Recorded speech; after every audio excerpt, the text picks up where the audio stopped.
वंश के पतन का कारण हमेशा यह है, 12वीं कक्षा में पूछता है क्वेश्चन कि मुगल वंश, तो मुगल वंश के पतन के 5 गो कारण याद रखिएगा। और शपथ तुरा हुआ लैंग्वेज, तुरा हुआ भाषा में एक में आप लोग लिखिएगा मुगल वंश के पतन का कारण अयोग्य उत्तराधिकारी, अयोग्य उत्तराधिकारी, उत्तराधिकारी।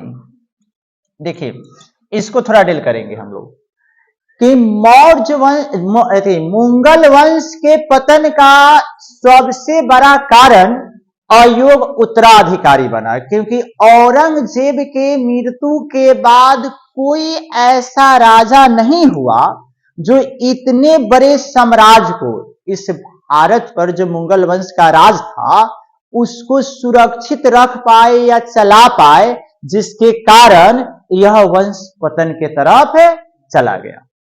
अगर कोई शक्तिशाली मुगल वंश में राजा बनता तो मुगल वंश का अंत नहीं होता।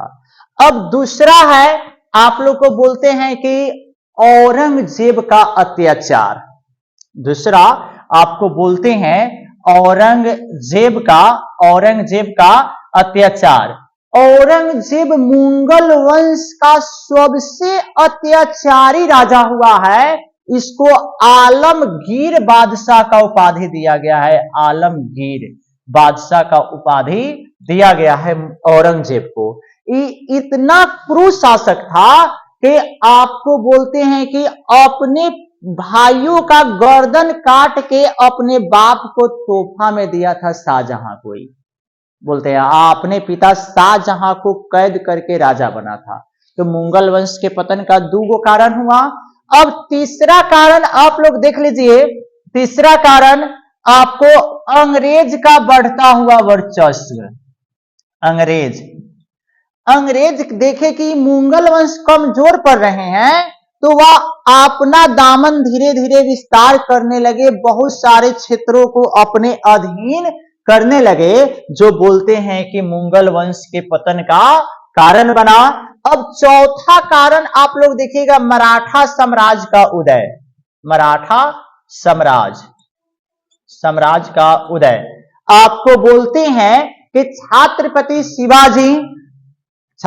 शिवाजी जैसे वीर जो थे, यह मुगल का कट्टर दुश्मन थे। यह मुगल को आपको नष्ट करना चाहते थे, मुगल वंश को पूर्ण रूप से तबाह और बर्बाद कर दिए ये लोग, मराठा साम्राज्य, जिसके कारण मुगल वंश पतन की तरफ चला गया।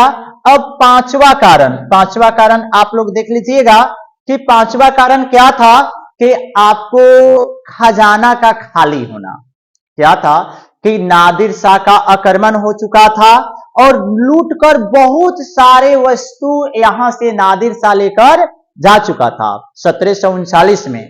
नतीजा ये हुआ कि मुगल वंश में राजशाही खजाना खाली हो गया था, जिससे आपको बोलते हैं कि देश को चलाने में कठिनाई होने लगा। सैनिकों का समय पे वेतन नहीं मिल पाता था, आपको जितना भी काम था वह पूरा स्थगित होने लगा और मुगल वंश पतन के तरफ चला गया, खजाना का खाली होना। अब देखिए आगे आपको बताते हैं कि एक कारण और, इसमें तक कारण बहुत सारा है पतन का, लेकिन एक कारण और ही, आपसी मतभेद।